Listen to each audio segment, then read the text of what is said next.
जय भारत और जय संविधान। प्रिय साथियों, आज 15 अगस्त 2020 है और आज हम स्वतंत्र होने का आज़ादी दिवस मना रहे हैं।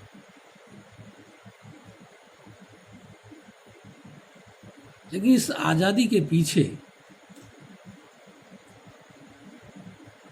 इस पर्व को मनाने के पीछे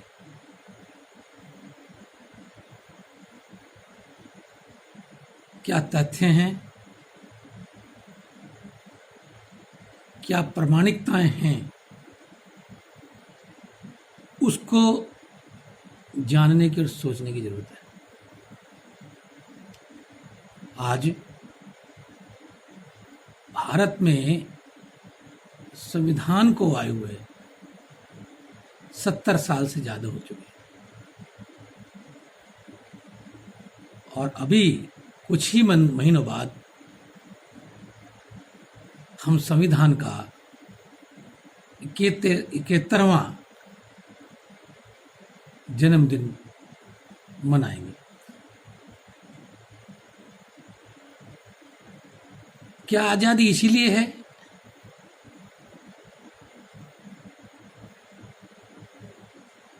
कि दूसरे की आजादी को नजरअंदाज किया जाए? क्या आजादी इसी बात की है कि अपनी आजादी को सर्वोपरि रखा जाए? हाँ, ये हो सकता है यदि किसी देश में संविधान ना हो। ये तभी संभव है जहां नागरिक और देश की जनता के बीच और शासक के बीच कोई एग्रीमेंट ना हो, कोई समझौता ना हो।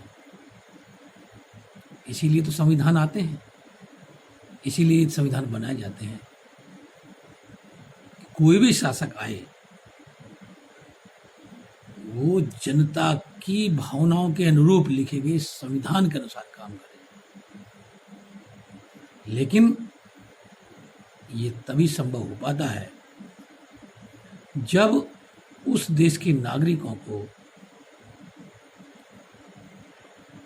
अपने संविधान की जानकारी हो।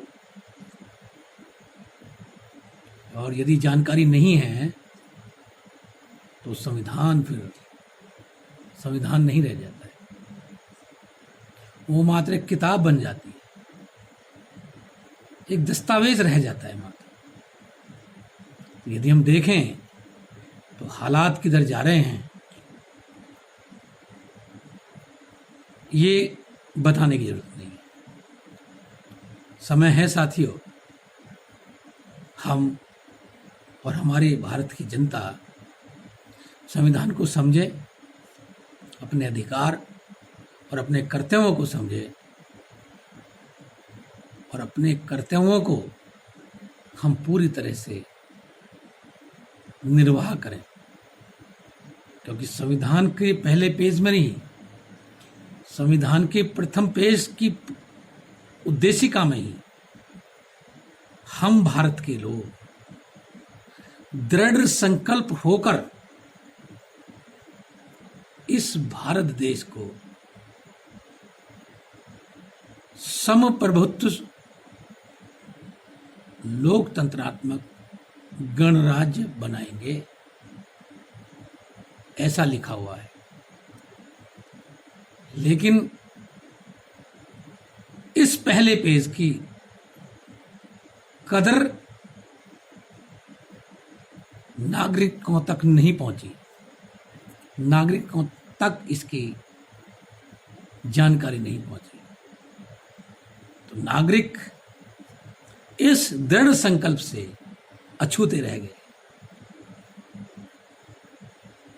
इस संकल्प से को ना लेने के कारण ही, इस संकल्प को ना जानने के कारण ही संविधान भी अछूता रह गया, संविधान से भी दूर रह गए। खैर, अभी भी समय है। मैं सभी भारतीयों से ये अपील करता हूं कि अपने भारतीय संविधान को, अपने देश को जानने का कोशिश कीजिए। जय भारत, जय संविधान।